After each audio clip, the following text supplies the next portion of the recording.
বড় বড় গাছ। শুধু এই ফুলটা দেখ, আজকে যেখানে গেছিলাম সেখানে মানে কি বলবো, বিভিন্ন রকমের ফুল রয়েছে। এই ফুলগুলো এত বড় বড় না, দেখে এখন অবশ্যই গাঁদা ফুলের সিজন শেষ হয়ে যাওয়ার মুখে, কিন্তু দেখে এতটা ভালো লাগলো, নিয়ে এলাম। এখনও আছে, বললো থাকবে কিছুদিন। আর দেখো আজকে কিন্তু গেছিলাম ফুলের নার্সারিতে গেছিলাম, আমাদের এখানে না, যেখানে নার্সারি থেকে সবাই আনে সেখানেই গেছিলাম আজকে। আর মানে অত দূর থেকে টেনে আনাটাও তো মানে টাফ, তা এইগুলোই নিয়ে এসেছি। আর এটা দেখো, এটা বাতাবি লেবু গাছ, দেখি কতটা হয়।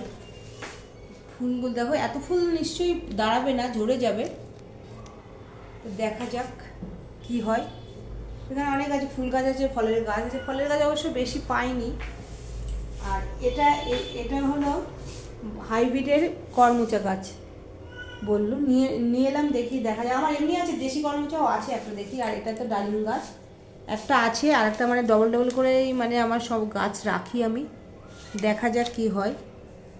তা এইগুলো নিয়ে এলাম গিয়ে আজকে, আমি আর আমার হাজব্যান্ড গেছিলাম, গিয়ে নিয়ে এসেছি। দেখো এবার লাগাবো, প্রচুর গাছ হয়ে গেছে ছাদে, কি বলবো। আর এই ফুলগুলো দেখো তোমরা, মানে এরকম বড় বড় ফুল দেখলে কে না নিয়ে আসে বলো।